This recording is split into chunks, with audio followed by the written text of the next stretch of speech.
झाले ना 4.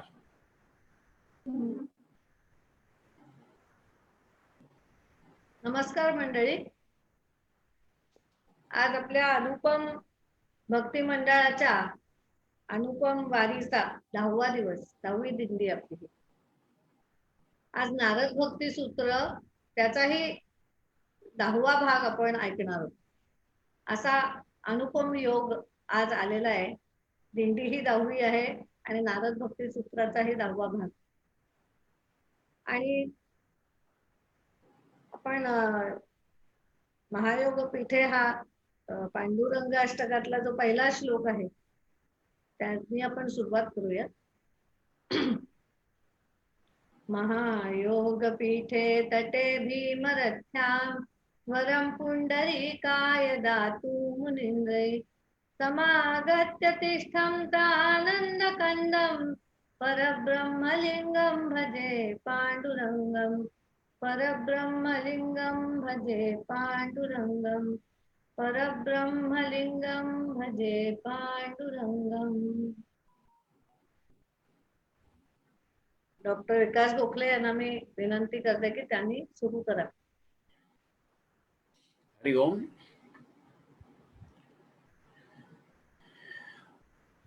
मागच्या प्रवचनामध्ये आपण गौणी भक्तीचा खूप विस्ताराने विचार केला आणि गौणी भक्ती हीच फक्त भक्ती करता येते, पराभक्ती जी असते ती होते आणि म्हणून जी काही साधना करायची ती साधना गौणी भक्तीचीच असते असं आपण बघितलं.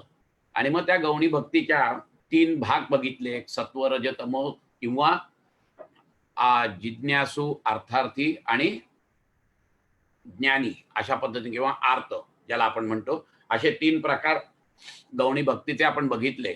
आणि जो अर्थार्थी आहे तो तामसिक भक्त म्हणून आहे, तो राजसिक होऊ शकतो, राजसिकवरून तो सात्विक होऊ शकतो आणि सात्विकवरून तो पराभक्तीत म्हणजे गुणातीत होऊ शकतो. हाही आपण प्रकार बघितला. आता प्रश्न असा येतो की गौणी भक्ती करताना कैक वेळेला भक्ताला या भौतिक अडचणींना तोंड द्यायला लागत असतं. त्याचा आंतरिक दुःख, भौतिक गोष्टी याच्यामुळे त्याला जो काही आनंद मिळत असतो तो आनंद हिरावून जातोय की काय असं त्याला वाटतं. मग त्याचा संपत्ती कधी गेलेली असते, कधी मान अपमान सहन करावे लागत असतात, कधी त्याचं जे लौकिक असतं समाजातलं ते लौकिक घालवून बसलेला असतो तो, आणि हे सगळंच असतं. आणि त्या याच्यामुळे एकच मिनिट फक्त, खूप खूप महत्वाचा फोन आहे म्हणून मी घेतो. हॅलो. हा, धन्यवाद पुरुष. ठीक ठीक ठीक ठीक. थँक्यू पुरुष, थँक्यू, थँक्स. सॉरी. आणि मग अशा या सगळ्या भौतिक गोष्टींच्या या सगळ्या याच्यातून शेवट असं होतं की त्या माणसाची जी साधना आहे ती खंडित होते की काय. आणि मग अशा पद्धतीने दुःखाने गळफटलेला, कारण तो काय पराभक्तीला पोचलेला नसतो, तो शिडी चढत असतो. आणि अशा वेळेला जर का त्याला ही दुःख आली काही, किंवा त्याची संपत्ती नाश पावली, त्याचं नाव आणि प्रतिष्ठा छिन्न विच्छिन्न होत असेल, तर अशा वेळेला त्याला खूप कठीण जातं.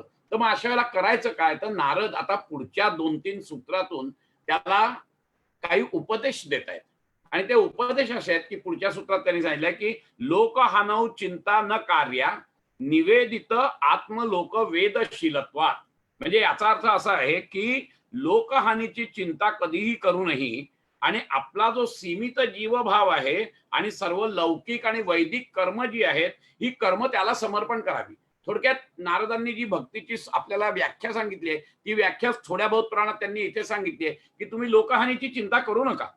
लोकहानीची का चिंता करायची नाही, कारण की लोकहानीची जर चिंता करत बसलात तर तुमची जी काही एनर्जी आहे, ती काही शक्ती आहे, ती त्या दुःखात जाईल आणि तुम्हाला भक्ती करण्यासाठी शक्ती उरणार नाही. आणि म्हणून तुम्ही तुमची सगळी जी कर्म आहेत ती कर्म त्याला अर्पण केलेलीच आहेत नाहीतरी तुम्ही. तर मग त्याला जर अर्पण केली तर ती दुःख पण त्यालाच अर्पण करा. आणि म्हणून लोकहानीची चिंता तुम्ही करू नका, या पद्धतीने ते सांगतायत.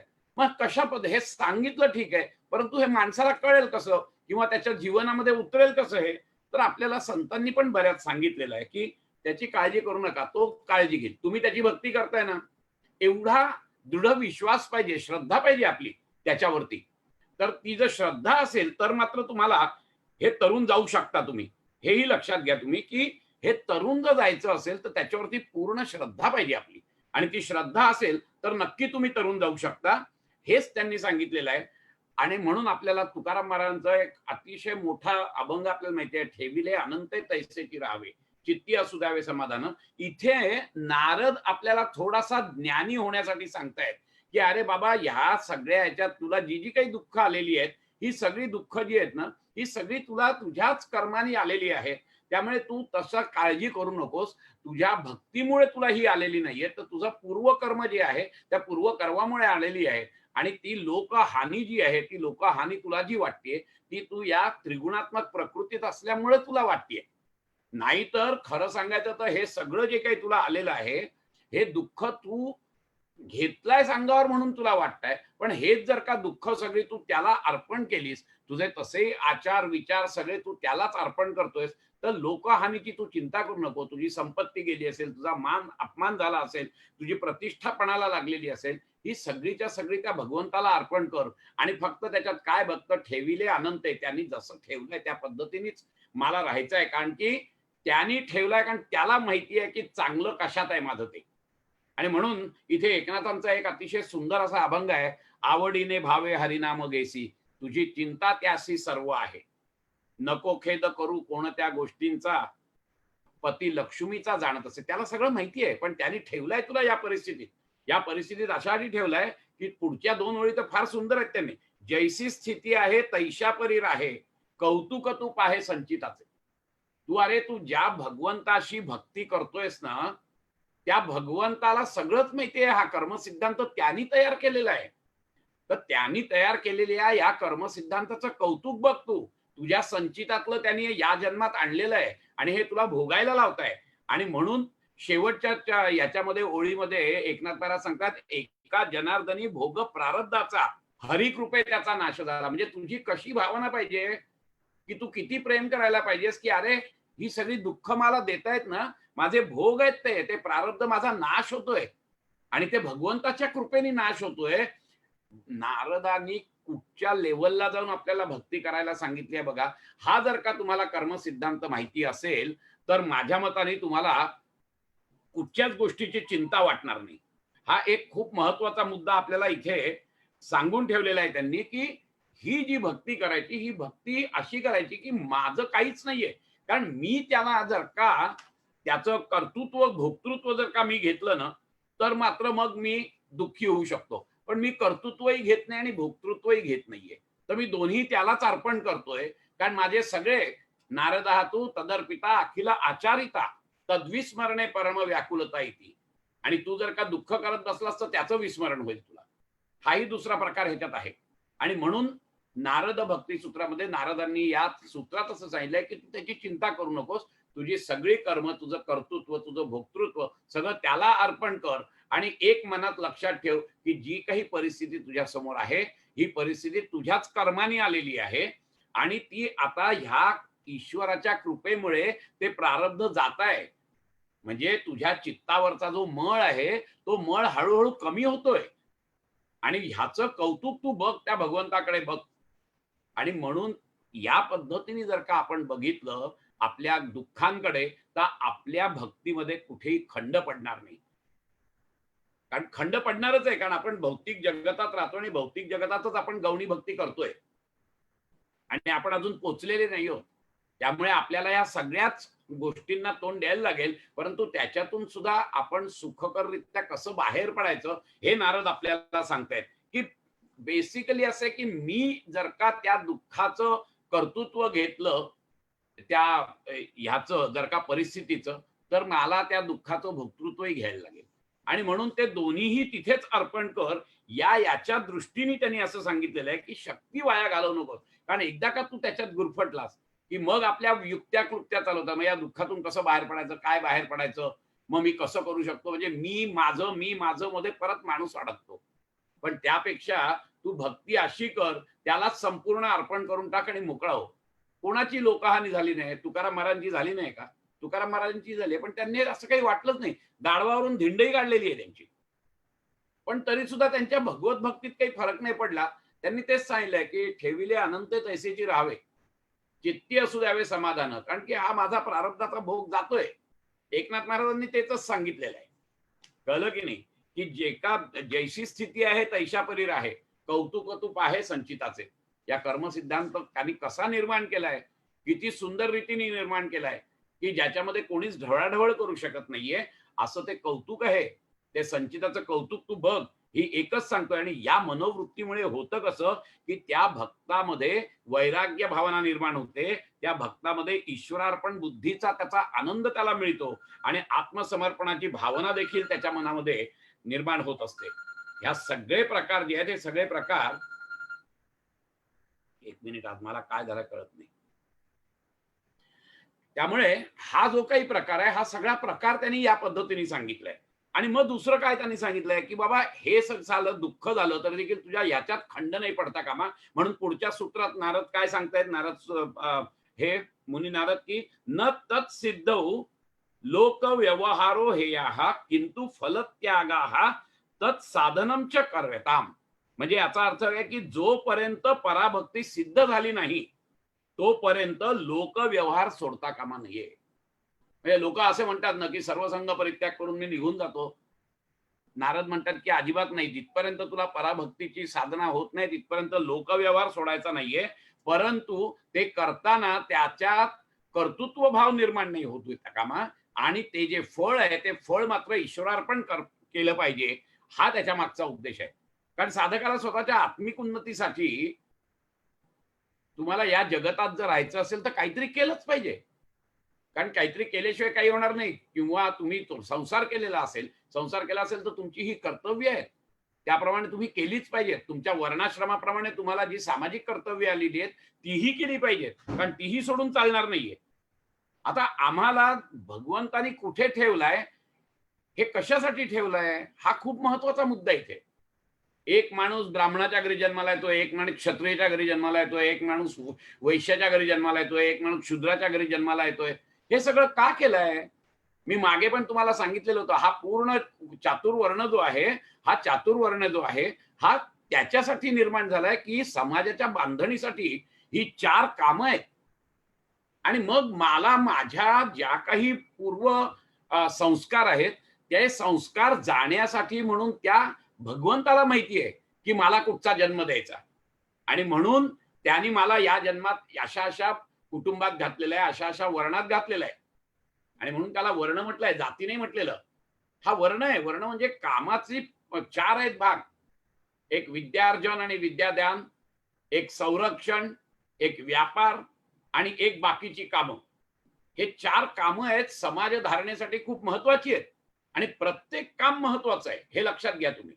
आणि त्या याच्याप्रमाणे तुमची संचित कमी करण्यासाठी तुम्हाला त्या भगवंतानी जन्म दिलेला आहे, की जेणेकरून तुमची संचित लवकरात लवकर निघून जातील. आणि म्हणून तुम्हाला त्या वर्णात त्यांनी घातलेलं आहे. तुमची जी काही भावना असेल, ती भावना तुमच्या आतमध्ये जे संस्कार आहेत, त्या संस्काराप्रमाणे तुमचे होणार आहेत. आणि म्हणून तो वर्णाश्रमाप्रमाणे तुम्हाला आलेलं जे कर्तव्य कर्म आहे, ते मात्र करतच राहायचं आहे, ते सोडायचं नाहीये.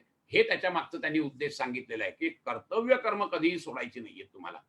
कर्तव्य कर्म न सोडता परंतु त्या कर्तव्य कर्माचं जे फळ आहे, ते फळ मात्र भगवंताला अर्पण करायचं आहे. आमच्या इथे 18 प्रगड जाती जमातीची लोक होती. कळलं की नाही? आणि या सगळ्यांनी आपापल्या वर्णाश्रमाला धरूनच भक्ती केलेली आहे.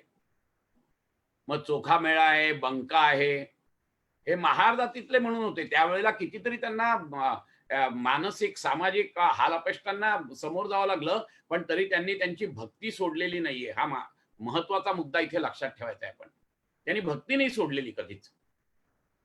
कारण का, की त्यांचं ठाम विश्वास होता तो, की मला जो काही माझ्या वर्णाश्रमाप्रमाणे काम आहे, ते काम तसंच करीन मी.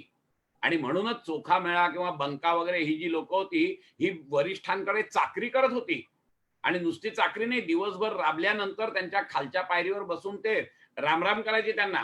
आणि त्या रामरामामधूनच त्यांनी जोहार हा काव्य प्रकार जो आहे, भक्ती संगीताचा प्रकार, हा त्यांनी शोधून काढलाय. जोहार मायबाप जोहार म्हणजे काय आहे, की मी त्या ह्याला वरिष्ठांना जोहार म्हणून म्हणतो. जोहार म्हणजे रामराम. दिवसभराचं काम केल्यावर त्यांच्याच वाड्याच्या खालच्या पायरीत बसून ही लोक रामराम करायची त्याला, की आता जे काही असेल मग घरातलं ते त्यांना मिळायचं, त्याच्यावर त्यांची गुजरण चालायची. आणि त्याच ह्याच्यावर चोखामेळांनी जोहार हा शब्द हे काढलेला आहे. जोहार मायबाप जोहार, हे कोणाला म्हटलेलं आहे? त्या पांडुरंगाला म्हटलंय त्यांनी, की अरे मी वरिष्ठांना तर जोहार करतोच, परंतु त्या वरिष्ठांचाही तू वरिष्ठ आहेस, हे माझ्या मालकाचा तू मालक आहेस, म्हणून तुला जोहार. मला तुझ्यापर्यंत येऊ देत नाहीयेत लोक, मला देवळापर्यंत तुझ्या दर्शनाला येऊ देत नाहीत, खालच्या पायरीवर उभा आहे आणि म्हणून तिथूनच मी तुला जोहार करतोय, तिथूनच रामराम करतोय तुला मी. एक वेगळा प्रकार, सामाजिक अस्पृश्यता जी होती त्याला घालवण्याचा प्रकार त्या भक्तीच्याच यांनी त्यांनी केलेला आहे, भक्तीच्याच माध्यमातून केलेला आहे. भगवंताला त्यांनी सोडलेलं नाहीये. भगवंताच्या आराधनेमध्ये, भक्तीमध्ये त्यांना कुठेही खंड पडलेला नाहीये. किंबहुना न खंड पाडता समाजाच्या ज्या अनिष्ट अशा चालीरीती होत्या त्याच्यावर मात्र त्यांनी आसूड ओढलेला आहे. हा महत्वाचा मुद्दा लक्षात ठेवायचा. आणि म्हणून त्यांनी सांगितलंय की जिथपर्यंत तुम्हाला पराभक्ती मिळत नाही न संदिग्ध, आणि जेव्हा पराभक्ती मिळेल तेव्हा सुद्धा सोडायचं नाहीये. त्याचं कारण असं आहे की त्यानंतर तुम्ही समाजाला एक आदर्श म्हणून राहता. संत तुकाराम, संत ज्ञानेश्वर, चोखामेळा, जनाबाई हे सगळे आदर्श होते. त्यांना पूर्ण ईश्वर प्राप्ती झालेली होती, पण तरी देखील त्यांनी त्यांची कामं सोडलेली नाहीयेत. आणि तो एक आदर्श घालून दिलाय की या वाटेवर चालताना भगवंताचं 24 तास अनुसंधान पाहिजे, पण त्याचबरोबर आपल्या वाट्याला वर्णाश्रमाप्रमाणे आलेली जी कर्तव्य कर्म आहेत ती आपण केलीच पाहिजेत. हा त्याच्या मागचा उद्देश आहे. आणि म्हणून ती जर का चालू ठेवली तर दोन गोष्टी होतात. एक तर त्यातला आपलं जे संचित असतं त्या संचित कमी होत जातं, हा एक प्रकार. आणि आपलं अनुसंधान त्याच्याशी ठेवायचं असल्यामुळे आपण ही कामं करता करता आपण भक्त जो आहे तो भगवंताच्या जवळ जवळ जात असतो. आणि पराभक्ती जेव्हा मिळते त्याला, जशी ही सगळी मंडळी आहेत आपल्या इथे, तुकाराम महाराज आहेत, निळोबार आहेत, निवृत्तीनाथ आहेत, ज्ञानदेव आहेत, सावता माळी आहेत, सेना नावी आहेत, कळलं की नाही? ही सगळी लोक पोचलेली होती, पण त्यांनी आपल्या वर्णाश्रमाचा किंबहुना त्या कामातच त्यांना भगवंत दिसायला लागला होता, एवढी त्यांची ती पराभक्ती होती. हा एक मुद्दा आपण जर लक्षात ठेवला तर आपल्याला कळेल की भगवंताची भक्ती करण्यासाठी आम्हाला कुठल्याही आमच्या वर्णाश्रमाला आलेल्या गोष्टी सोडण्याची गरज नाहीये. किंबहुना ते करता करताच आम्ही भगवंताची भक्ती चांगली करू शकतो, कारण त्यांनी मला या वर्णात टाकलेलं आहे. याचा अर्थ त्याला माहिती आहे की माझ्या संचितात काय आहे आणि ते जे जायला पाहिजे आणि संचित कमी व्हायला पाहिजे.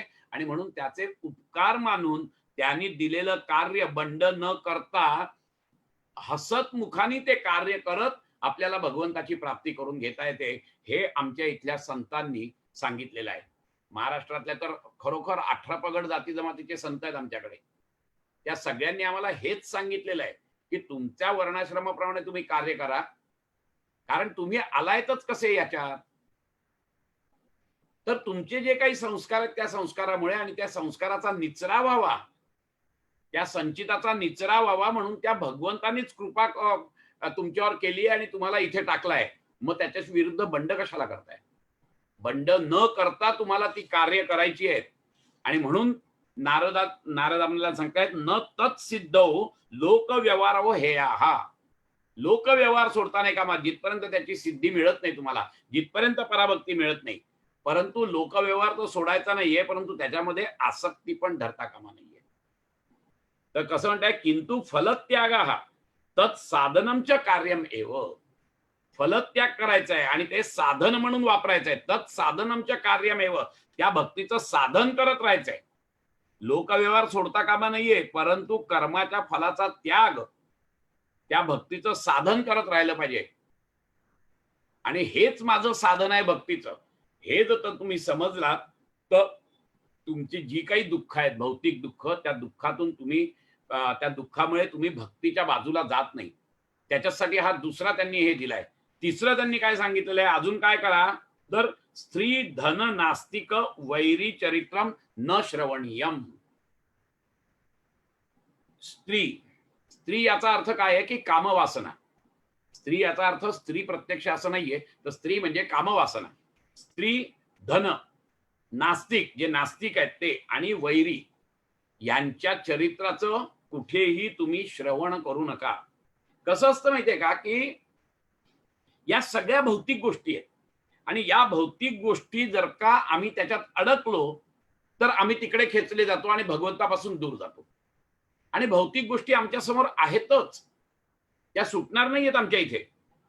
कळलं की नाही? आता प्रश्न असा असतो की या सगळ्या ज्या आहेत, म्हणजे स्त्री, धन, नास्तिकता आणि वैरीच्या चरित्र, म्हणजे जो ढोंगी आहे, कळलं की नाही, नास्तिक आहे आणि जो देवाला शिव्या घालतोय, अशा कुठच्याही माणसाचं ऐकण्याची काही गरज नाहीये. या सगळ्या ज्या भौतिक गोष्टी आहेत, आम्हाला भगवंतापासून दूर नेत आहेत. आणि म्हणून त्यांनी असं सांगितलेलं आहे नारदांनी, की या गोष्टीपासून दूर राहा तुम्ही, न श्रवणीय, त्याचा तुम्ही उपभोग पण घेऊ नका. कारण तुम्हाला भौतिक इथे जगात राहायचं आहे, या भौतिक गोष्टी काही जाणार नाहीये. या भौतिक गोष्टी आहेतच, या भौतिक गोष्टी तुम्हाला आकृष्टही करतील, परंतु इथे तुम्हाला सावध राहिलं पाहिजे आणि हे समजायला पाहिजे आपल्याला की या सगळ्या गोष्टी आहेत, या अशाश्वत आहेत, यातलं शाश्वत काहीच नाहीये. आणि तो जो भगवंत आहे माझा, तो भगवंत शाश्वत आहे. हा जर का एक मुद्दा आमच्या लक्षात आला तर आपण ह्याच्यापासून दूर जाऊ शकतो. आणि आमच्या इथे होत आहे काय, की बेसिकली आम्हाला 5 ज्ञानेंद्रिय आहेत, त्या 5 ज्ञानेंद्रियांचे 5 विषय आमच्या भोवती पूर्णपणे पिंगा घालतायत. त्यामुळे प्रश्न असा येतो की हे सगळं असल्यामुळे आम्ही स्वाभाविकपणे तिकडे जातो, ओढले जातो तिकडे. हाच आमचा विषय असतो. यांचा जो विषय आहे, या ज्ञानेंद्रियांचा विषय काय आहे, तर बाहेरचे भौतिक विषय आहेत, ते शब्द, स्पर्श, रूप, रस, गंध. परंतु तुमचा विषय जर का नारायण झाला तर इकडे लक्ष नाही देणार, आणि इकडे जर लक्ष दिलं तुम्ही तर नारायण दूर जातोय. आणि म्हणून विषय तो त्यांचा झाला नारायण, नावडे धनजन माता पिता, हे सांगितलेलं आहे आपल्याला तुकाराम महाराजांनी. आणि म्हणून तुम्हाला कशात आहे, शाश्वत सुख कशात आहे, हा पहिला महत्वाचा. माझं पहिलं प्रवचन जे होतं त्याच्यात मी सांगितलं की आपली सगळी धडपड शाश्वत सुखाकडे चाललेली आहे. मी ह्यातलं कुठच्याच या भौतिक गोष्टी ज्या आहेत या शाश्वत नाहीयेत. आणि त्यामुळे ह्याच्यापासून दूर राहा. तुम्हाला तरी तुमचा तरी कुठे भरोसा आहे हो? कळलं की नाही? कोण तू कोठील तू रे, कसा जगी आलास तू, किती दिसाचा निवास येते, देसी का विश्वास तू. आपल्याला आहे का खरंच विश्वास? नाही. किती पोशिला देह खावनी, तूप रोटी साखरे, तोही येथे राहावयाचा 3 चिमट्या राखरे. सुतधन दारा घोडा गाडी इमला माडी जपसी तू, घर घर अविरेत करसी वेड्या, देव घरा कधी जाशील तू. अरे आपल्या घरातल्या त्या देवघराकडे केव्हा जाणार तू? हे सगळा हा जो देह आहे, तुलाच भरोसा नाहीये त्याचा अजून, केव्हा जाईल तो. आणि त्यामुळे ह्या गोष्टींपासून दूर राहा असं ते सांगतायत. आता गंमत अशी होते की स्त्री आणि चरित्र, आता ईश्वरावर जर का श्रद्धा नसेल तुमची तर तुम्ही या गोष्टींकडे आपोआप वळू शकता, किंबहुना वळता तुम्ही. त्यात अजून आमच्या इथे असे नास्तिक आणि पाखंडी लोक असतात की ते त्यांच्या बुद्धी चातुर्य आणि वाक चातुर्याच्या जोरावर ते तुम्हाला अजून कन्फ्यूज करतात की अरे काय तू बघितलंयस का देव, काहीतरी काय सांगतो, इथे समोर सुख दिसतायत, ती सोडून केव्हा तरी मला सुख मिळेल भविष्यात किंवा पुढच्या जन्मी, त्याच्यासाठी आता ही सुख का उपभोगतायत. चार्वाकांचा सिद्धांत. आणि मग जो भक्त असा काठावर असतो ना, तो तिकडे पडतो. अरे खरंच की हा म्हणतोय ते बरोबर आहे की मला अजून सुख कुठे मिळालंय ते, पण इथे तर सुख दिसतंय मला, मी आत्ता झडप घातली तर मला सुख मिळणार आहे. आणि मग अशा पद्धतीने तो तिकडे जातो. आणि मग काय होतो की जो खरा आध्यात्मिक आहे, जो खरा अध्यात्माचा आनंद आहे, त्याला आम्ही मुकतो आणि या भौतिक गोष्टींच्या आनंदात आम्ही गुरफटले जातो. यांनीच खूप सांगितलंय सुंदर ज्ञानेश्वरांनी, विषय विषयाचा परिपाडू, गोड परमार्थ लागे कडू, आणि कडू विषय ते गोडू जीवासी झाले. हे असली लोक भेटली की काय होतं की आपला बुद्धिभ्रंश होतो. आणि बुद्धिभ्रंश झाल्यानंतर आम्हाला ते अध्यात्माचा जो गोड अध्यात्म परमात्मा आहे तो आम्हाला कडू लागायला लागतो आणि विषय कडू विषय ते गोड लागायला लागतात. कारण हे जे विद्वान असतात ना, सो कॉल्ड विद्वान, या विद्वानांनी काहीतरी भरवलेलं असतं. बरं, आम्ही अजून पराकोटीला गेलेलो नाहीयेत आणि म्हणून इथे तुम्हाला नारद सावध करतायत तुम्हाला, की बाबा रे लक्षात ठेव, या माणसांच्या नादी लागू नकोस, यांचं ऐकू पण नकोस तू काही. कुठल्याही प्रकारे या लोकांचं कुठेही ऐकू नको, कारण ते नेहमीच सांगतील तुला, तू बघितलायस का देव, तू बघितलायस का हे, मग काय तुझ्या गुरुनी बघितलाय का देव, मग तो जर नसेल बघितला, आता तो देव बघण्यात जो काही आनंद आहे तो तरी तुला कुठे माहिती आहे. मग आता समोर आनंद दिसतोय, तो आनंद तू का नाही घेत आहेस?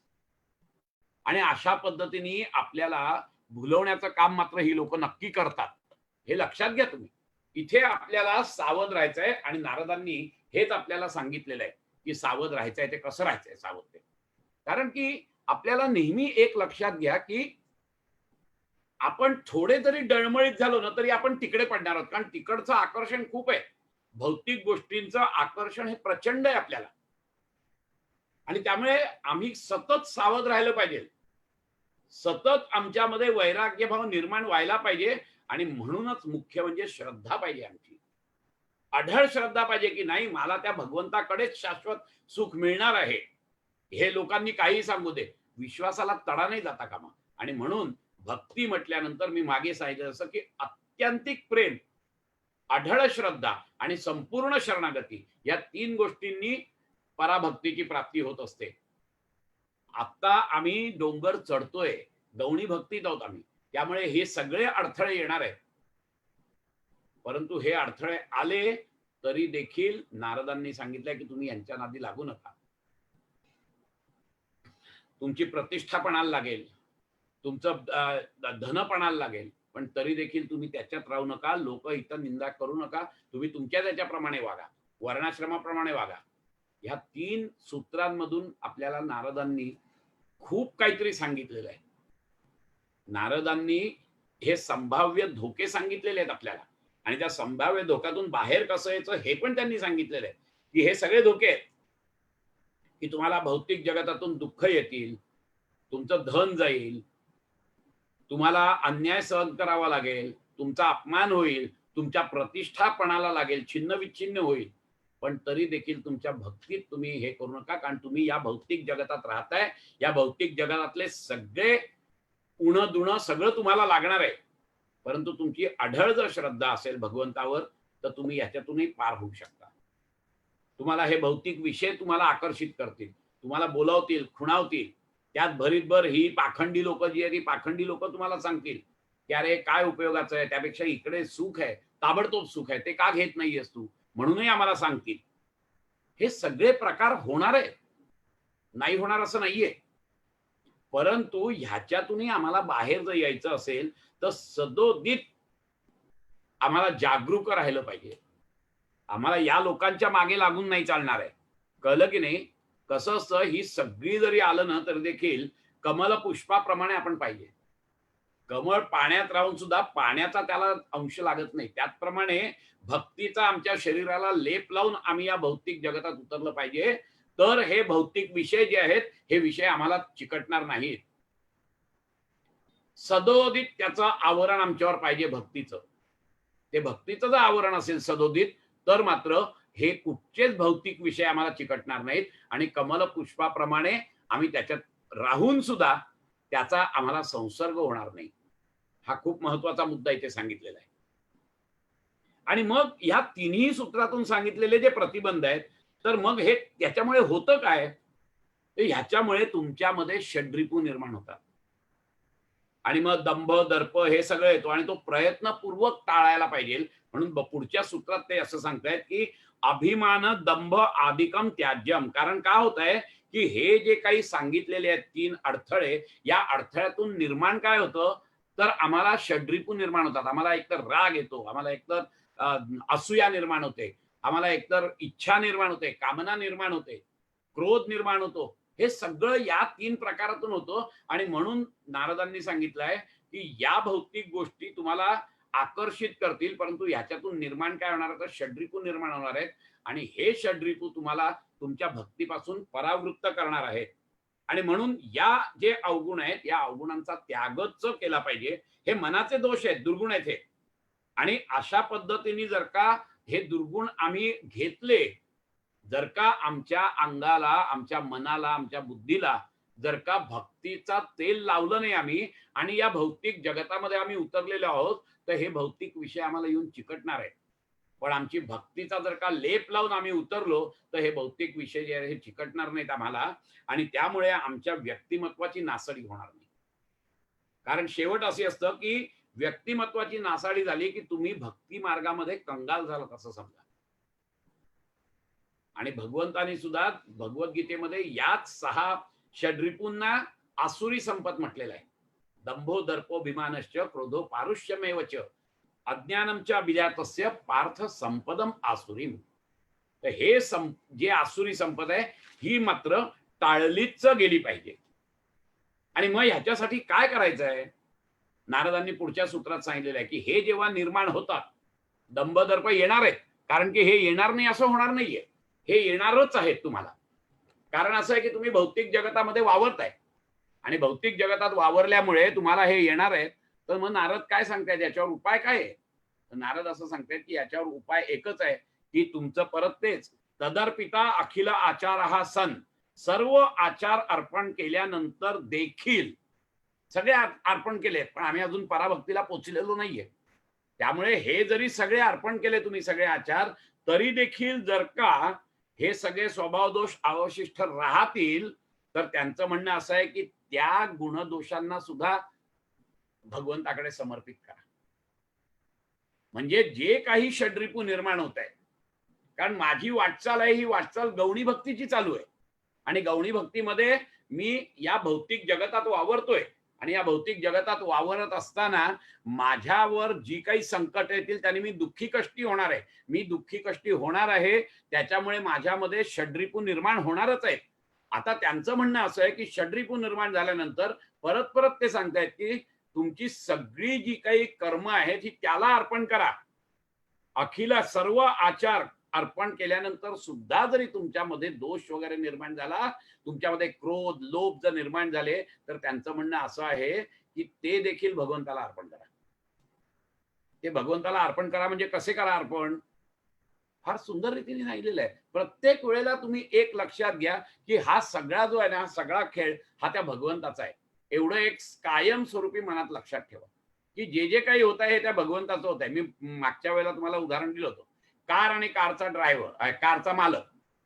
कार चालत असते, ती बिघडली तर तो मालक बघतो. तसंच जे काही आहे, मी कार आहे, ही कार चालवणारा जो मालक आहे तो भगवंत आहे. हा भाव जर का आम्ही कायम ठेवला तर आम्हाला षड्रिपू जरी आले तरी आम्ही तिथे बसू, तो भगवंत काढेल माझे ते षड्रिपू. आणि म्हणून नारदांनी असं सांगितलेलं आहे की तुम्ही त्याला फक्त अर्पण केलं पाहिजे सगळं. मग हा क्रोध सुद्धा त्याला अर्पण करा. त्याच्याचमुळे मी बघतोय, त्याच्याचमुळे मी चालतोय, त्याच्याचमुळे मी बोलतोय, त्याच्याचमुळे मी हाताने काम करतोय. कोण मालक आहे? मी मालक आहे का तो मालक आहे? ते चैतन्य जे आहे ना, त्याच्यामुळे हे सगळं होत आहे. डोळ्यांनी बघतो ध्वनी परिसतो, कानी पदी चालतो, जिव्हेने रस चाखतो, मधुरही वाचे आम्ही बोलतो, हाताने बहुसार काम करीतो, विश्रांती ती घ्यावया, घेतो झोप सुखे फिरून उठतो, ही ईश्वराची कृपा. हा प्रकार जो आहे हा कायम लक्षात ठेवायचा आहे तुम्ही की जे जे काही चाललंय हे त्याच्या कृपेने चाललेलं आहे. आणि म्हणून त्यांनी असं सांगितलंय की तोच जर का मालक असेल तर त्यालाच अर्पण करा ना. गाडी चालते, ती गाडी स्वतःसाठी नाही चालत, गाडी मालकासाठी चालते. तसंच हे शरीर चालतंय ना, हे त्या भगवंतासाठी चाललं पाहिजे. मग त्याच्यामध्ये जर का क्रोध आला तर तो भगवंतालाच अर्पण करा. थोडक्यात त्याचं उदात्तीकरण करा तुम्ही. फार सुंदर यांनी सांगितलं एकनाथ महाराजांनी एका ह्याच्यात, काम असावा ईश्वर भजनी, कळलं की नाही, लोभ असावा प्रसाद करणी आणि क्रोध असावा इंद्रिय दमनी. एकनाथ महाराजांनी फार सुंदर सांगितलं, तुमच्यामध्ये काम क्रोध आले ना, त्याचं उदात्तीकरण करा.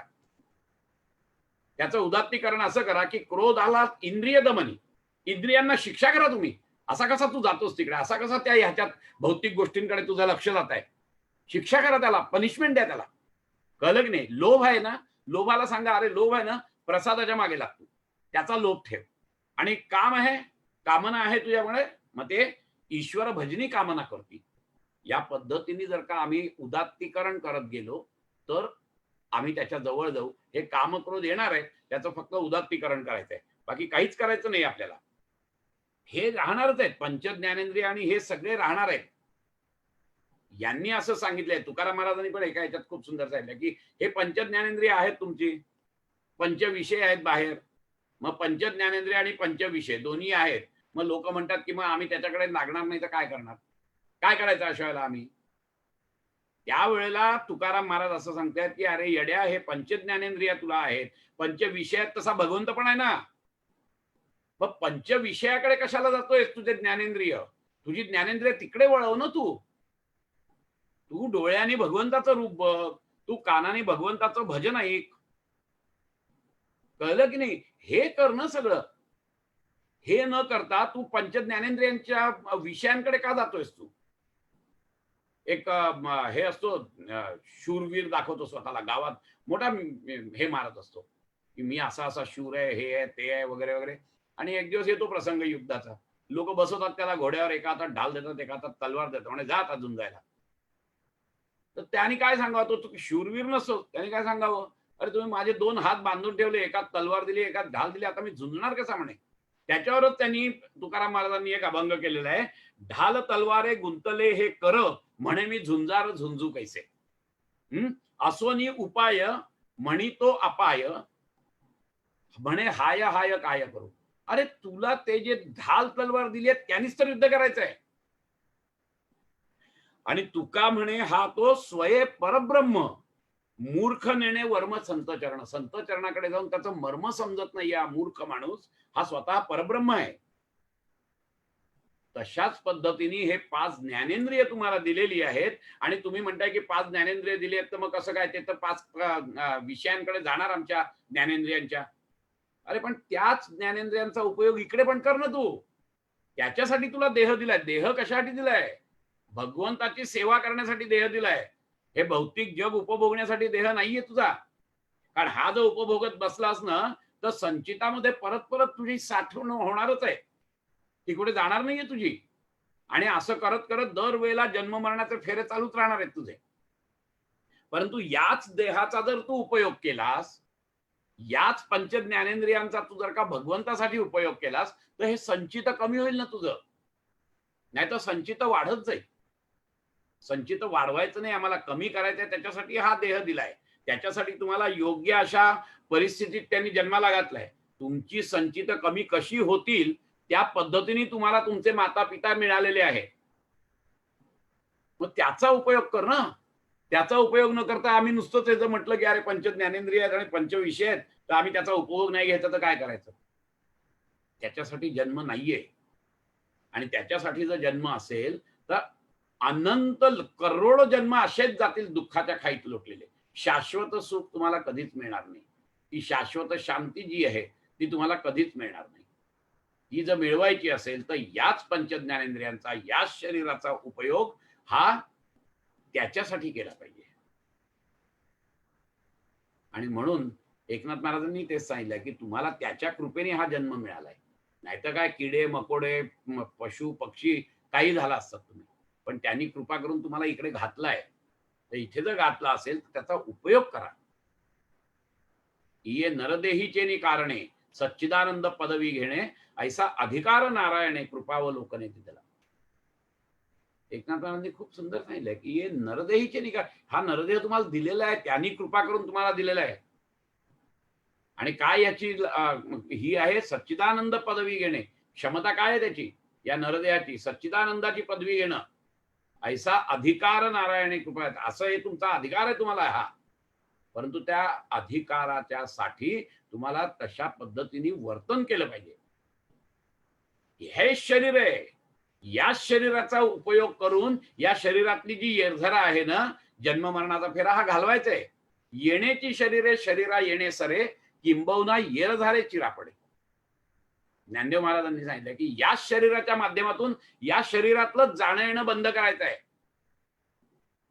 किंबहुना येरझारे चिरापडे, ही जी काही गुहा आहे जन्म मरणाची, या गुहेवर चिरा पडू दे, दगड बसवून टाक, ती बंद कर कायमची या शरीराच्या माध्यमातून.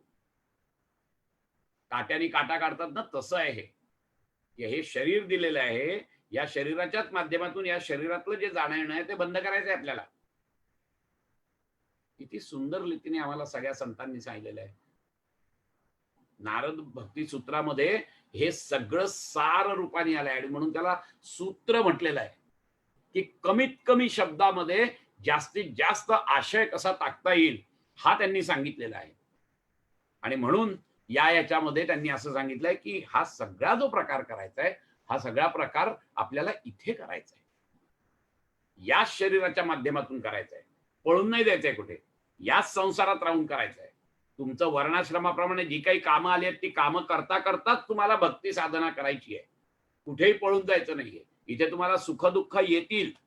तुमचा प्रतिष्ठा पणाला लागेल. तुमचं धन पणाला लागेल. ते जरी लागलं तरी देखील ते देखील त्याला अर्पण करायचं आहे. तुमची सगळी कर्म त्याला अर्पण करायची आहे. तर त्या भक्ती मार्गात तुम्ही हळू पुढे जाणार आहात. नाहीतर कठीण आहे. तुम्ही याच गोत्यावळ्यात राहत जाल आणि या विशेष सर्कलमधून बाहेरच येणार नाही तुम्ही. हा संदेश त्यांनी दिलेला आहे. आणि मग असं जर का असेल तर मग भक्ती जी करायची, आपण शेवटच्या सूत्राकडे येतोय खरं सांगायचं तर आता. कळलं की नाही? की ही जर भक्ती करायची तर ही कशी भक्ती करायची? प्रेमच आहे सगळं. मी म्हटलं तसं भक्ती म्हणजे प्रेम. भक्ती म्हणजे विश्वास. भक्ती म्हणजे शरणागती. मग या तिन्ही गोष्टी फक्त त्याची अभिव्यक्ती वेगवेगळी आहे. एवढंच काय ते आहे. जसा ज्याचा नैसर्गिक कल त्या याच्याप्रमाणे तो ती भक्ती करतो. आणि म्हणून ती जी अभिव्यक्ती आहे त्या अनंत असू शकतात. कारण व्यक्तिरित्या प्रकृती म्हणतो आपण.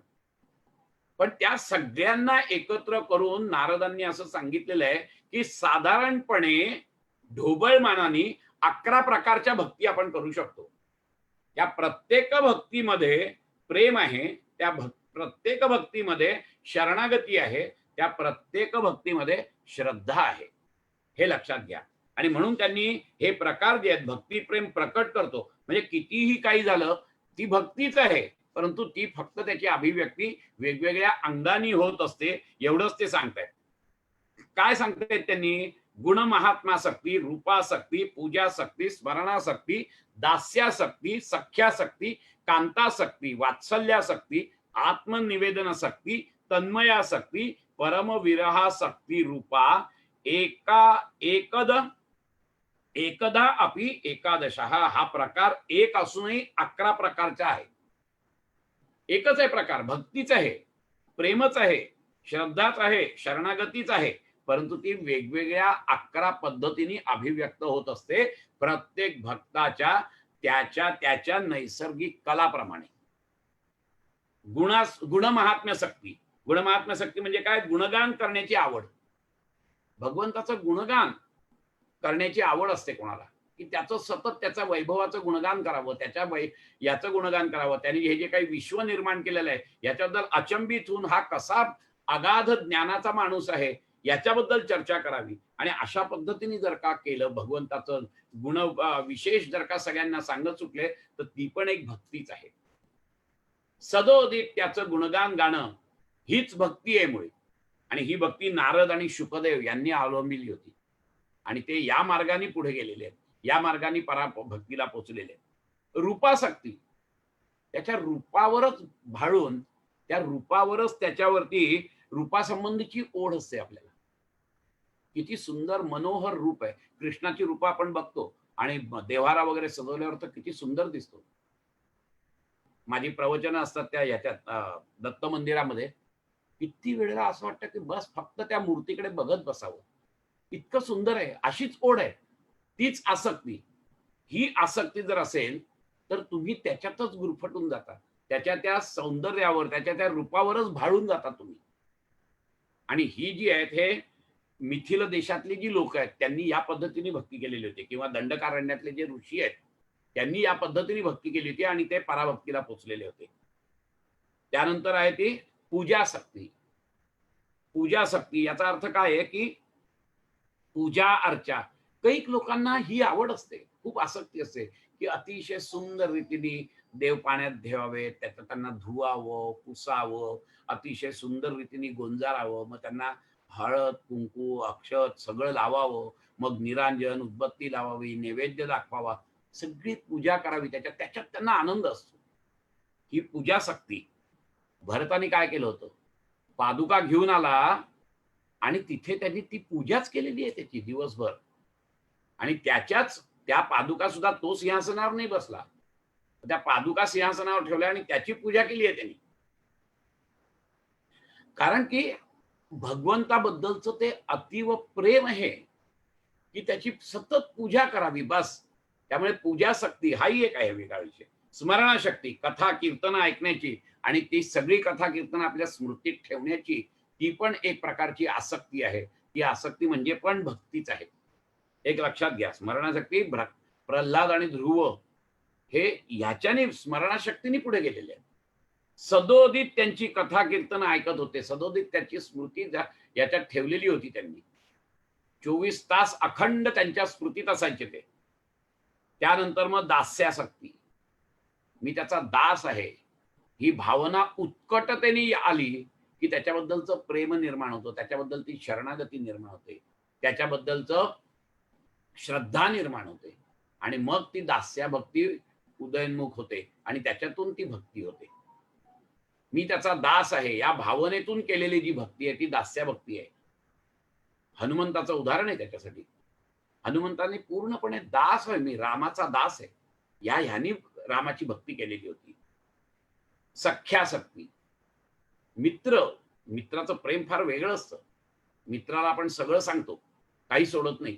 एखाद्या आपल्या बायकोला किंवा नवऱ्याला सांगणार नाही, परंतु आपण मित्राला सगळं सांगतो. सख्यासक्ती आहे की नाही, माझा तो सखा आहे, माझा तो मित्र आहे, त्या मित्राला मी सगळं सांगेन माझं जे काही आहे ते. आणि त्याच्याबद्दलचं अतीव प्रेम आणि त्याच्यावरती प्रचंड विश्वास मित्रावर असतो आपला. तसाच तो भगवंतावर जर का ठेवला आपण तर ती सख्यासक्ती होते. अर्जुन हे त्याचं उदाहरण आहे खरं सांगायचं तर. सुदामा हे दुसरं उदाहरण आहे त्याचं. सुदामा आणि अर्जुन हे सख्यासक्तीने पुढे गेलेले आहेत आणि त्यांनी या पद्धतीने भक्ती केलेली आहे आणि ते पराकोटीला पोहोचलेले आहेत. कांतासक्ती. कांतासक्ती म्हणजे तर काय, त्याच्यावरती अलोट असं पत्नी म्हणून केलेलं प्रेम, की मी त्याची पत्नी आहे या भावनेने केलेलं प्रेम आहे ते. आणि त्या पत्नी म्हणून सुद्धा त्याच्यात प्रेम आलं, त्याच्यामध्ये श्रद्धा आली, त्याच्यामध्ये शरणागती आली. या सगळ्या याच्यामध्ये या 3 गोष्टी अनुस्यूतच आहेत. एक जरी त्यातली कमी पडली तरी देखील ती भक्ती होणार नाही. एक लक्षात घ्या, कृष्णाच्या अष्टनायिका होत्या. या अष्टनायिका त्या कांतासक्तीनीच पुढे जाऊन त्या भक्तीने पुढे जाऊन त्या पराभक्तीला पोहोचलेल्या होत्या आणि त्यामुळे त्यांनी तिथे देखील तेच केलेलं आहे. कांतासक्ती, वात्सल्यासक्ती. वात्सल्य माझा तो हे आहे, बाळ आहे माझं ते. या भावनेने वात्सल्यापोटी केलेली जी भक्ती आहे, जशी कौसल्यनी देवकीनी यशोदेनी केली, त्या पद्धतीने जर का भक्ती केली. त्यांना माहित नव्हतं का की भगवंत कोण आहे तो. त्याला तर हिला तर लहानपणीच त्यांनी आ केल्यानंतर लोणी खाल्लं का दाखव म्हणून आ केल्यावर तिला अख्खं ब्रह्मांड त्याच्या तोंडात दिसलेलं होतं कृष्णाच्या. तिला माहिती होतं की हा परब्रह्म आहे. परंतु ती जी भक्ती ते जे प्रेम आहे ते कसं उफाळून आलं, तर वात्सल्याच्या रूपाने उफाळून आलं. कोणाचं दास्याच्या रूपाने उफाळून येईल, कोणाचं मित्राच्या याने उफाळून येईल. प्रेम येणं महत्वाचं आहे. यांना वात्सल्य निर्माण झालं. त्यांना माहिती होतं की हा भगवंत आहे, पण तरी देखील त्यांचं जे प्रेम उफाळून आलं ते प्रेम वात्सल्यापोटी उफाळून आलेलं. त्याच्याबद्दल वात्सल्य होतं ते. आणि म्हणून ती सुद्धा एक भक्तीचाच वेगळा प्रकार आहे तो. आत्मनिवेदन. आत्मनिवेदन म्हणजे सर्वस्व अर्पण करणं. अशी भक्ती होऊ शकते की माझं जे काही आहे ते संपूर्णपणे मी त्याला सर्वस्व अर्पावे, शेवटी प्राण तोही वेचावा. देवाच्या सख्यत्वासाठी तुटाव्या प्रियजनांच्या गाठी सर्वस्व अर्पावे, शेवटी प्राण तोही वेचावा. या पद्धतीने जी भक्ती होते ती आत्मनिवेदन भक्ती असते. हनुमंताचंच परत उदाहरण आपल्याला घेता येईल लागेल तर इथे, ही आत्मनिवेदन भक्ती आहे. आणि त्याच्यानंतर जी आहे ती तन्मयासक्ती. अतिशय तन्मय, एकरूप होऊन जाणं. सदोदित मी आणि भगवंत वेगळा नाहीये या भावनेने जगणं. त्याच्याबद्दलच्या अतीव प्रेमामध्ये नंतर त्याच्याशीच एकरूप होणं आणि त्या एकरूपतेचा अनुभव घेणं, त्या पराभक्तीचा अनुभव घेणं, हे कशातून निर्माण होतं तर सदोदित तो आणि मी वेगळे नाही ही भावना जागृत असते आणि ही तन्मयता त्याच्यामध्ये लागते. आणि त्या याच्यासाठी म्हणून याज्ञवल्क, सनत कुमार वगैरे ही सगळी लोक जी आहेत ही त्याच्यातून पुढे गेलेली आहेत. आणि शेवटची जी आहे ती परमविरहासक्ती. विरहाने सुद्धा माणूस भक्ती रूपात जाऊ शकतो, भक्तीच्या उत्कट अवस्थेत पोहोचू शकतो. या सगळ्या गोपी त्याच्याप्रमाणे कृष्ण जेव्हा सोडून गेला आहे, वृंदावन सोडून गेला, त्यावेळेला या सगळ्या परम विरहात होत्या आणि त्या विरहातूनच त्यांचं भक्तिप्रेम उफाळून आलं. आणि तो गेल्यानंतर त्या विरहातून जे प्रेम निर्माण आलं, त्या विरहाच्या प्रेमातच त्यांनी स्वतःला अर्पण केलं होतं स्वतःला. आणि त्या अत्युच्च अशा भक्तीला पोचलेल्या होत्या, पराभक्तीला पोचलेल्या होत्या. ढोबळ मनाने नारदांनी ह्या 11 भक्ती सांगितलेल्या आहेत की तुमच्या मनामध्ये कशा पद्धतीचे भाव आहेत भगवंताबद्दल, त्या भावाला तुम्ही वृद्धिंगत करा. आणि त्या भावाला वृद्धिंगत केल्यानंतर बघा की तो जो भाव आहे त्या भावामध्ये या 3 गोष्टी आहेत की नाही. प्रेम आहे की नाही, श्रद्धा आहे की नाही, शरणागती आहे की नाही. कळलं की नाही. ह्या सगळ्या गोष्टींचा विचार करून नारदांनी सांगितलंय की ह्या प्रकारात कुठच्याही प्रकारात तुम्ही किंबहुना अजून अनंत प्रकार असतील, त्यांनी ढोबळ मनाने हे 11 प्रकार आपल्याला सांगितलेले आहेत. आणि ह्या 11 प्रकाराच्या भक्तीतून माणूस शेवटी पराभक्तीला जाऊन पोचतो. या सगळ्या ज्या भक्ती आहेत, या सगळ्या भक्ती सुरुवात असते ती गौणी भक्तीने असते, परंतु सातत्य जर ठेवलं तुम्ही तर तुम्ही तेच हळूहळू हळू करत पराभक्तीला पोहोचण्याची शक्यता आहे. आणि म्हणून नारदांनी सांगितलेलं आहे की अगदी गौणी भक्तीतला गौण जो प्रकार आहे, निम्नस्तरीय जो प्रकार आहे, तो म्हणजे तामसिक भक्ती आहे. ती म्हणजे अर्थार्थी भक्ती आहे की भौतिक गोष्टींसाठीच मी हे करतोय, परंतु तिथे सुद्धा त्याचं थोडंसं प्रेम आहे भगवंतावर, तिथे सुद्धा त्याला थोडीशी श्रद्धा आहे भगवंतावर, तिथे सुद्धा त्याला थोडंसं हे म्हणता येईल आपल्याला काय शरणागती आहे तिथे. या तिन्ही गोष्टी आहेत. जरी त्याचा उद्देश अर्थार्थी असला, जरी त्याचा उद्देश भौतिक गोष्टी प्राप्त करून घेण्यासाठी असला, कारण तो भौतिक गोष्टींच्या बाबतीत समाधानी नाहीये, असमाधानी आहे. तो जरी असला तरी नारद म्हणतात की हा देखील भक्तच आहे. आणि अशा पद्धतीने जेव्हा तो भक्ती करतो तेव्हा तो भगवंतच त्याला मदत करतो आणि हळूहळू तो त्या तामसिक भक्तीतून त्याला राजसिक भक्तीकडे घेऊन जातो. आपल्याला काहीच नाही करावं लागत. म्हणून ही भक्ती जी आहे ही भक्ती अतिशय सोपी आहे. हा जो मार्ग आहे भक्ती मार्ग, हा सोपा का आहे तर तुमच्याकडे फक्त प्रेम आहेच, ते आणायचं नाहीये कुठून. फक्त त्यातलं काही जरी प्रेम थोडंसं तुम्ही अगदी स्वार्थापोटी का होईना तुम्ही थोडंसं प्रेम त्याच्याकडे वळवलं की मग बाकीचं काम तो करतो.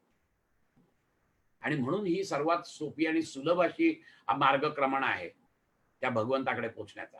ज्ञान मार्ग, कर्म मार्ग किंवा ध्यान मार्ग याच्यापेक्षा हा का सर्वात सोपा आहे, त्याचं कारण असं असतं की ह्याच्यासाठी तुम्हाला काही मिळवावं लागत नाही. तुम्ही घेऊनच आलेला असता प्रेम, फक्त ते प्रेम इकडे वळवायचं आहे. आणि तेही अगदी निम्नस्तरीय प्रेम जरी पोचलं तरी देखील तो त्याच्यातून तुम्हाला बाहेर काढतो. अगदीच काही प्रेम नसेल तर तो मात्र नाही जात माणूस. म्हणजे मी चोरी करीन, दरोडेखोरी करीन, मी काळी जादू करीन, सगळं करीन आणि माझा काही कोणावर विश्वास वगैरे नाही तर तो तसाच खितपत पडेल.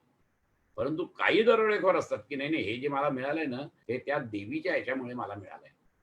तेवढी जरी तर तुमची भक्ती केलीत, तेवढं जरी तुम्ही प्रेम दाखवलं, तेवढी श्रद्धा ठेवलीत, शरणागती पत्करलीत, तरी मग बाकीचं भगवंत बघतोय. इतका तो परम प्रेमळ आहे की तुम्ही त्या वाईट गोष्टींसाठी सुद्धा जरी त्याच्याकडे गेलात आणि श्रद्धायुक्त अंतःकरणाने गेलात तर तो तुम्हाला त्या गर्तेतून बाहेर काढतो, त्या दलदलीतून तो बाहेर काढतो तुम्हाला. हळूहळू हळू बाहेर काढत तो तुम्हाला जिज्ञासू भक्त करतो. आणि मग तिथूनही जेव्हा तुम्ही त्याच्यात रममान होता तेव्हा तो हळूहळू तुम्हाला तिकडे आर्त भक्ताकडे घेऊन जातो. आणि आर्त भक्ती जेव्हा पराकोटीला पोचते तेव्हा कधीतरी केव्हा तरी तो तुम्हाला पराभक्तीची झलक दाखवतो. फक्त मुद्दा असतो की आम्ही एकदाच फक्त त्याच्याकडे जायला पाहिजे.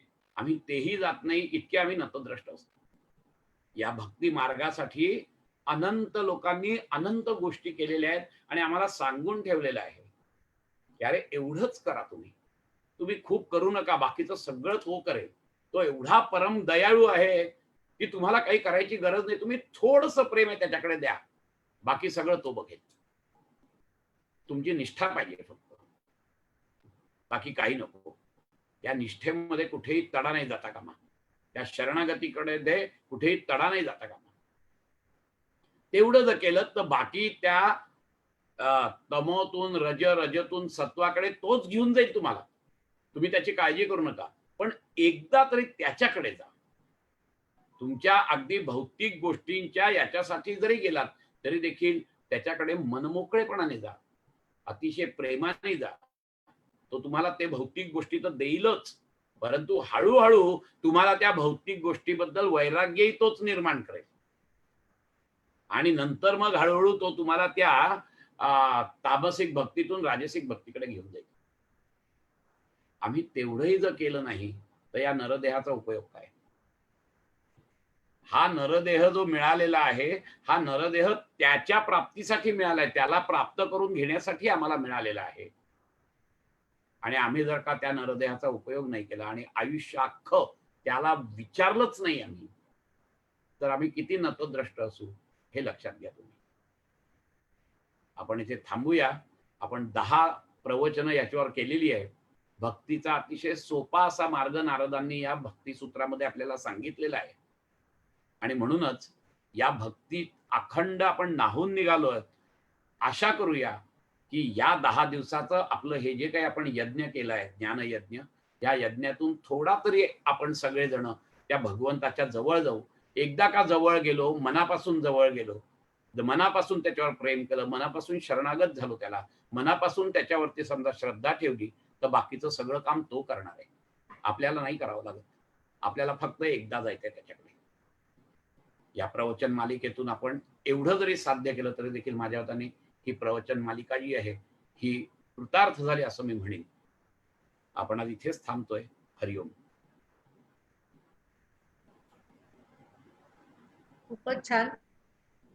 आणि जे सगळे 11 भक्तीचे प्रकार सांगितले, कळले, नवविधा भक्ती माहिती होती, नारद भक्ती सूत्रातले 11 भक्तीचे प्रकार कळले. जरी सगळीकडे सारखेपणा असला तरी थोडासा वेगळेपणा सगळीकडे असतोच. आणि हे वैविध्य जे आहे तेच आपण त्यातच रंगून जायचं आहे. भक्तीमध्ये त्यात रंगून जाता येतं. म्हणून जनाबाई म्हणतात, जनी नामयाची रंगली कीर्तनी, तेथे चक्रपाणी धाव घे. तर चक्रपाणी तिथे धाव घेतोच जेव्हा आपण रंगून जातो ह्या सगळ्या रंगांमध्ये. नारदांनी 11 रंग सांगितले भक्तीचे. नवविधा भक्ती आपल्याला माहिती आहे, 9 रंग आहेत. जरी सारखे तरी त्याच्या छटा वेगवेगळ्या असतात. या रंगांमध्ये आपण रंगून जायचंय. आणि आता नारद भक्ती सूत्राची ही प्रवचनमाला आता जरी थांबली असली तरी आपली अनुपम भक्तीची वारी चालूच राहणार आहे. पुढल्या गुरुवारी आपण भेटणार आहोत 11वी दिंडी घेऊन. माधुरी बापट आणि मी स्वतः असे 2 अभंग आम्ही सादर करणार आहोत. मी गेल्या वेळेचाच नाम तुझे चांगले हा अभंग सादर करेन आणि सादर करेन नाही त्याच्यावर निरूपण करेन. आणि माधुरी बापट ही वेदशास्त्र प्रमाणे हा हरिपाठातला अभंग घेणार आहे. तर सर्वांनी यावं, ऐकावं, श्रवण भक्ती कीर्तन रंगात रंगून जावं, गुणविशेषात आपण रंगून जावं, अशी ही वारी. आता आपण इथे आजच्या दिंडीची सांगता करूया ज्या ज्या ठिकाणी म्हणून. ज्या ज्या ठिकाणी मन जाय माझे, त्या त्या ठिकाणी निज रूप तुझे. मी ठेविते मस्तक ज्या ठिकाणी, तेथे तुझे सद्गुरु पाय दोन्ही. भरोनी सद्भावाची अंजुली, मिया ओविया फुले मोकळी. अर्पिली अंघ्री उगुली विश्वरूपाच्या, ये शरीरी चिये माती, मेळवीन तये क्षिती. जेथे श्री चरण उभे ठाकती आराध्याचे कुंडली कवरदे हरी विठ्ठल श्री ज्ञानदेव तुकाराम ज्ञानेश्वर महाराज की जय भगवान गोपाल कृष्ण महाराज की जय सब संतन की जय जय जय रघुवीर